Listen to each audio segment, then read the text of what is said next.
ഇപ്പോൾ മാർക്കോ ആണെങ്കിലും അതിൽ വ്യക്തമായി പറഞ്ഞിട്ടുണ്ട് ഇതൊരു വയലൻസ് സിനിമയാണ്. പിന്നെ അത് കണ്ടിട്ട് വീണ്ടും ഇതെന്താണിത് കാണിച്ചു കൂട്ടിയിരിക്കുന്നത് എന്ന് പറയുന്നതിൽ എനിക്ക് ഒട്ടും യോജിപ്പില്ല. കാരണം ഓൾറെഡി അത് പറഞ്ഞിട്ടുണ്ടല്ലോ. പിന്നെ ഇങ്ങനെ ചിന്തിക്കുകയാണെങ്കിൽ നമുക്കിവിടെ ഒരു ക്രാഫ്റ്റും ഉണ്ടാക്കാൻ പറ്റില്ല എന്നാണ് വേറൊരു സത്യം. ഇങ്ങനെ ഒരു ജഡ്ജ്മെൻറ്റ്, ഇങ്ങനെ ഒരു കീറിമുറിക്കലാണെങ്കിൽ നമുക്കിവിടെ ഒരു പ്രൊഡക്റ്റ് ഉണ്ടാക്കാൻ പറ്റില്ല. അത് ഇപ്പോഴാണത് കൂടി വരുന്നത്. കാരണം നമ്മൾ എല്ലാവർക്കും ചർച്ചകൾ വേണം, എല്ലാവർക്കും മീഡിയയിൽ എന്തെങ്കിലുമൊക്കെ സംസാരിക്കണം. അതുകൊണ്ട് എന്തെങ്കിലും ഒരു പോയിന്റ് കിട്ടിയിട്ടുണ്ടെങ്കിൽ അതിനെ പറ്റി ഡിസ്കസ് ചെയ്യുക എന്നുള്ളൊരു പ്രോസസ്സാണല്ലോ നടന്നുകൊണ്ടിരിക്കുന്നത്. അപ്പം മുന്നും ഇതിന് മാത്രം വലിയ ചർച്ചകളോ കാര്യങ്ങളോ ഒന്നും തന്നെ ഇല്ല. ഇപ്പോഴാണ് ഇങ്ങനെയൊക്കെ വരുന്നത്. പിന്നെ സിനിമ എന്താ, ഞാനിപ്പോൾ ഇതിനെപ്പറ്റി ആധികാരികമായിട്ട് ഞാൻ എന്താ പറയുക, നമുക്ക് ബേസിക്കലി നമ്മുടെ നാട്ടിലെല്ലാവർക്കും അത്യാവശ്യം എഡ്യൂക്കേറ്റഡ് ഉള്ള ആൾക്കാരാണ്. നിങ്ങൾക്കും അറിയാം, എല്ലാവർക്കും അറിയാവുന്ന കാര്യങ്ങളാണ്. എല്ലാവരും നല്ല സെൻസുള്ള ആൾക്കാരാണ്. ഇപ്പം ഞാനിപ്പോൾ എൻ്റെ അച്ഛനും അമ്മയൊക്കെ എന്നെ അത്രയും, ഞാൻ ഭയങ്കര സ്നേഹം കിട്ടി വളർന്നിട്ടുള്ള ഒരാളാണ്. അപ്പോൾ എനിക്ക് എപ്പോഴും നല്ല രീതിയിൽ പോകാൻ എപ്പോഴും തോന്നിയിട്ടുള്ളൂ. എനിക്ക് തോന്നുന്നു എല്ലായിടത്തും ഫാമിലിയിൽ നിന്നും നമ്മുടെ സ്കൂളിൽ നിന്നാണ് അങ്ങനെ എന്തെങ്കിലും ഉണ്ടെങ്കിൽ തന്നെ അവരാണ് നിന്നെ, അങ്ങനെ ഉണ്ടെങ്കിൽ അങ്ങനെ ഒരു പ്രോസസ്സിൽ പോകണമെങ്കിൽ അവരാണെന്ന് കറക്റ്റ് ചെയ്യേണ്ടതെന്നാണ് എനിക്ക് പേഴ്സണലി മനസ്സിലായിട്ടുള്ളത്. അത്രയേ ഉള്ളൂ. ഈ സിനിമാ ലോകത്ത് വളരെ കോമ്പറ്റേറ്റീവ് ആയിട്ടുള്ളൊരു ഫീൽഡല്ലേ. അപ്പം നമ്മൾ constantly, as you said, constantly നമ്മളെ തന്നെ എപ്പോഴും പോളിഷ് ചെയ്തുകൊണ്ടിരിക്കണം, നമ്മുടെ സ്കിൽസ്, എബിലിറ്റീസ്. അപ്പം അത് നമ്മൾ ഒരു വ്യക്തി എന്ന നിലയിൽ ചെയ്യുന്നത് അല്ല. നമ്മൾ ആ ഫീൽഡിൽ പോകുമ്പോൾ ആ കോമ്പറ്റീഷൻ എങ്ങനെയാണ് നമുക്ക് ഫീൽ ചെയ്യുന്നത്, അതായത് കൂടെ ഉള്ളവർ അതെങ്ങനെയാണ് നമ്മളെ ഫീൽ ചെയ്യിക്കുന്നത്? കൂടെയുള്ള ആൾക്കാർ ചിലപ്പോൾ അവരുടെ പെർഫോമൻസസ് കൊണ്ടായിരിക്കാം, ചിലപ്പോൾ നമ്മളൊരു സിറ്റുവേഷൻ തന്നിട്ട് അതിലെ ഒരു കൗണ്ടറുകൾ കണ്ടെത്തി പറയുന്നതിലായിരിക്കാം. നമ്മൾ കൂടെ ഇപ്പോൾ ഒരു 4 പേരായിട്ട് നമ്മളൊരു സീൻ പ്ലാൻ ചെയ്യുമ്പോൾ കൂടെയുള്ള കോആക്ടേഴ്സിൻ്റെ നമുക്ക് തന്നെ അനലൈസ് ചെയ്യാൻ കുറച്ച് കൗണ്ടറുകൾ കാര്യങ്ങൾ അറിയാലോ, കറക്റ്റ് ടെക്നിക്കൽ നോളജ് അറിയാലോ, അവൻ ലൈറ്റ് ഇത് കവർ ചെയ്യുന്നത് ലെൻസ് ചെയ്തിട്ടിരിക്കുന്നത്. അപ്പോൾ അങ്ങനത്തെ സ്കില്ലാണ് ഞാൻ ഉദ്ദേശിച്ചത്. നമ്മൾ കൂടെ പെർഫോമൻസ് തന്നെ ചെയ്യുമ്പോൾ ചിലവർക്ക് എഡിറ്റിംഗ് നല്ലോണം അറിയാം. അപ്പോൾ ഈ കട്ട് വരുമ്പോൾ ഇത് ഭയങ്കര രസമായിരിക്കും, ഈ കൊടുത്ത റിയാക്ഷൻ. ഇങ്ങനത്തെ സ്കില്ലുകൾ ഇത്രയും അറിഞ്ഞിരിക്കണമെന്ന് അത്രയും ബെറ്ററാണ്. ഞാൻ ആ ഒരു രീതിയിലാണ് സംസാരിച്ചത്. നമ്മൾ എന്തെങ്കിലുമൊക്കെ കഴിവുകൾ എപ്പോഴും പഠിച്ചുകൊണ്ടിരിക്കുകയാണ്. കാരണം അല്ലെങ്കിൽ ആൾക്കാർക്കും ഒരു മടുപ്പ് വന്നു തുടങ്ങും. ഇപ്പോൾ നമ്മൾ ചിലവരുടെ സംസാരം രീതി വെച്ചിട്ട് കുറേ പേര് ഇഷ്ടപ്പെടുന്ന ആൾക്കാരുണ്ട്. ചിലർ സംസാരിക്കുന്ന രീതികൾ ഭയങ്കര അടിപൊളിയായിരിക്കും, പല ലാംഗ്വേജിൽ സംസാരിക്കാം. അപ്പോൾ ഇതും പോലെ തന്നെ എല്ലാ ആർട്ടിനും പോലെ ഇതും പഠിച്ചേ തീരില്ല. അതുകൊണ്ട് ഞാൻ പറഞ്ഞത് എന്തെങ്കിലും പുതിയ സ്കില്ലുകൾ പഠിച്ചുകൊണ്ടിരിക്കുക. നമ്മൾ കൂടെ വർക്ക് ചെയ്യുന്ന ആർട്ടിസ്റ്റുകൾ നമ്മൾ പെർഫോമൻസ് ചെയ്യുമ്പോൾ നമുക്ക് തന്നെ മനസ്സിലാവും എന്താണ് സ്കില്ല്, ഇനി നമുക്ക് എന്താണ് പഠിക്കേണ്ടത് എന്ന് മനസ്സിലാക്കണം. അതായത് രാജേട്ടൻ്റെ കൂടെയൊക്കെ വർക്ക് ചെയ്യുമ്പോൾ നമുക്ക് മനസ്സിലാവുന്നത് ആ സ്കില്ലുള്ള കാരണം ആൾക്കാരും പറ്റിക്കാനൊന്നും പറ്റിയില്ല, എല്ലാത്തിനും ഉത്തരവുണ്ട്. അല്ലെങ്കിൽ നമ്മളൊക്കെ പറ്റിക്കപ്പെടും. ഫിലിമിൽ അങ്ങനെ ആരെങ്കിലും റോൾ മോഡൽസ് ആയിട്ടുണ്ടോ? എനിക്കിപ്പോൾ ജോയി ചേട്ടനും രാജു ചേട്ടനാണ് എനിക്ക് ഭയങ്കര റോൾ മോഡലായിട്ട് തോന്നിയത്. അവർ അത്രയും പണിയെടുക്കുന്നുണ്ട്, അവർക്ക് അത് മാത്രമേ ചിന്തയുള്ളൂ. ഇപ്പോൾ ജോയി ചേട്ടനാണെങ്കിൽ സിനിമ, പിന്നെ വണ്ടികളോട് താല്പര്യമുണ്ട്, ഫാമിലി, ഇതാണ് ക്രേസ്. രാജേട്ടൻ ആദ്യമേ പറഞ്ഞിട്ടുണ്ട് എനിക്ക് സിനിമയാണ് പിന്നെ രണ്ടാമത്തെ ഫാമിലി ഉള്ളൂ എന്ന്. അത് കൂടെ വർക്ക് ചെയ്യുമ്പോഴും അതേപോലെ തന്നെയാണ്. ഇപ്പോൾ ചില ആക്ടേഴ്സും വർക്ക് ചെയ്യുമ്പോൾ അത് കഴിഞ്ഞ് ആ സീൻ കഴിഞ്ഞ് വേറെ ചിന്തകളൊന്നുമില്ല. പക്ഷേ ഇവർ അത്രയും ഫോക്കസ്ഡ് ആണ്. ഇപ്പോൾ ജോയി ചേട്ടനോട് ഡയലോഗ് പറഞ്ഞാണെങ്കിൽ ആ ഡെപ്തിലേക്ക് ഇറങ്ങി പോയിട്ട് അത്രയും കാര്യങ്ങൾ പറഞ്ഞുതരും, അത്രയും ഡീറ്റെയിൽ ആയിട്ട് പറഞ്ഞുതരും. ഞാൻ അങ്ങനെ ഒരു എക്സ്പീരിയൻസ് എനിക്ക് വേറെ കിട്ടിയിട്ടില്ല.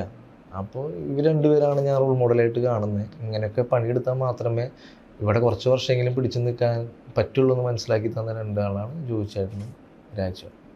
അതിൻ്റെ ഇടയ്ക്ക് ഒരു റിയാലിറ്റി ഷോ 2023 പങ്കെടുത്തിരുന്നു. അപ്പോൾ അത് ആക്ടിങ് അല്ല, ലൈക്ക് സിനിമയല്ല, ഇറ്റ്സ് എ റിയാലിറ്റി ഷോ. അപ്പോൾ അതിൽ ചെയ്തുകൊണ്ടിരിക്കുമ്പോൾ അതൊരു ആക്ടിങ് കരിയറിനെ ബാധിക്കും, ഏതെങ്കിലും തരത്തിൽ പോസിറ്റീവായിട്ടോ നെഗറ്റീവായിട്ടോ ബാധിക്കും എന്ന് ചിന്തിച്ചിരുന്നു. ഉറപ്പായിട്ടത് ബാധിക്കും എന്നുള്ള ചിന്തയിൽ തന്നെയാണ് പോകുന്നത്. ഞാൻ കുരുതി സിനിമ കഴിഞ്ഞ ശേഷം കുരുതി പടത്തിന് ശേഷം ഞാൻ പറഞ്ഞു എനിക്ക് നല്ല സിനിമകളൊന്നും വന്നില്ല. ഞാൻ ഇത്രയും നല്ല ബാനറിൽ ചെയ്തിട്ട് പോലും എനിക്ക് നല്ല ഓഫേഴ്സ് വന്നില്ല. നമുക്ക് സർവൈവ് ചെയ്യണ്ടേ.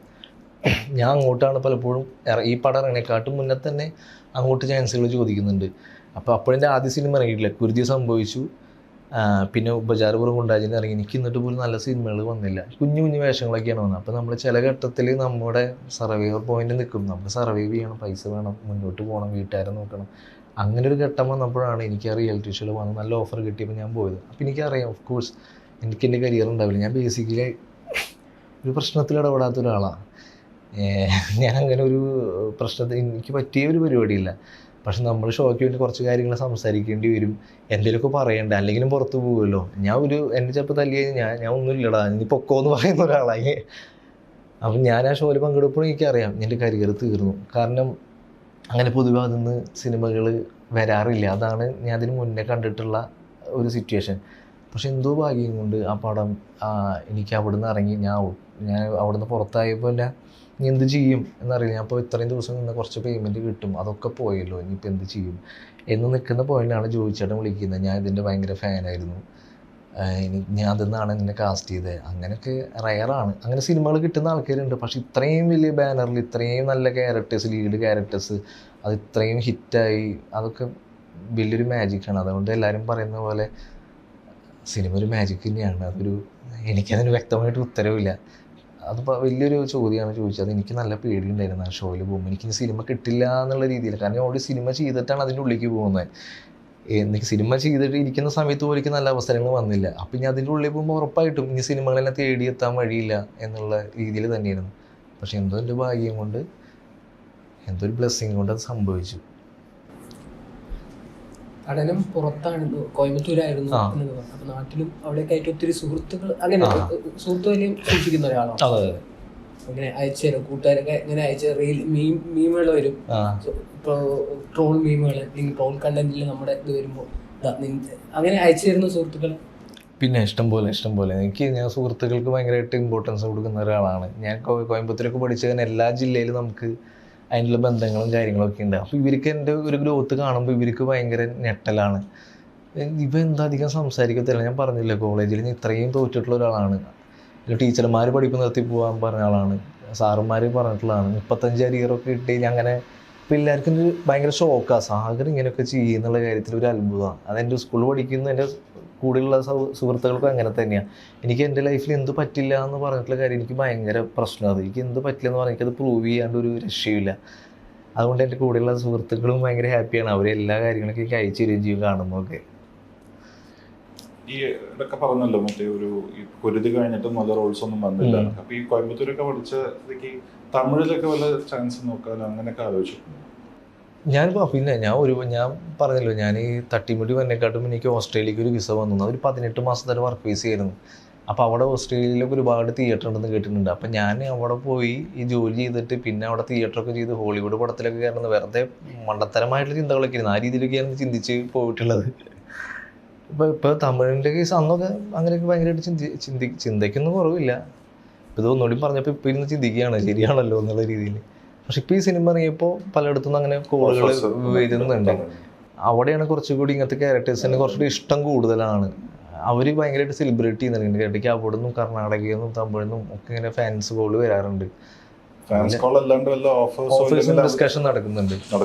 അങ്ങനെ ഒരു സിനിമ 2 സിനിമകൾ ഡിസ്കഷൻ നടക്കുന്നു. മീറ്റിങ്ങിലായിട്ടില്ല. തമിഴിൽ ചർച്ചകൾ നടക്കുന്നുണ്ട്. ഇങ്ങനെ ഒരു ടേബിളിലേക്ക് എത്തിപ്പെട്ടിട്ടില്ല. അത് എത്തിപ്പെടട്ടെ എന്ന് വിചാരിക്കുന്നു. അതും ഇതേപോലത്തെ സിമിലർ റൊമാൻറ്റിക് പരിപാടികളൊക്കെയാണ്. എങ്ങനത്തെ ടൈപ്പ് ഓഫ് റോൾസ് ആണ് പേഴ്സണലി കുറച്ച് ഹ്യൂമർ പരിപാടികൾ, ഇമോഷൻ പരിപാടികൾ, എന്തെങ്കിലും ഒരു ആക്ടിങ്ങിൻ്റെ ഒരു സ്കില്ലുള്ള ഇമോഷണൽ പരിപാടികളൊക്കെ ഭയങ്കര ഇഷ്ടമാണ്. ഹ്യൂമർ പരിപാടികൾ ഇഷ്ടമാണ്. പിന്നെ എന്തെങ്കിലും ഒരു പ്രൊജക്റ്റിന് വേണ്ടി എന്തെങ്കിലും സ്കില്ലുകൾ പഠിച്ചിട്ടുള്ള സിനിമകളുണ്ടല്ലോ, അങ്ങനെയൊക്കെ പഠിക്കാൻ ഭയങ്കര ഇഷ്ടമാണ്. അതൊക്കെ തന്നെ ചെയ്തുകൊണ്ടിരിക്കുന്നുള്ളൂ, പഠിച്ചു വരുന്നുള്ളൂ. ഏതാണെന്ന് കുറച്ച് കഴിയുമ്പോൾ അറിയാം കറക്റ്റ് ഏതാവുമെന്ന്.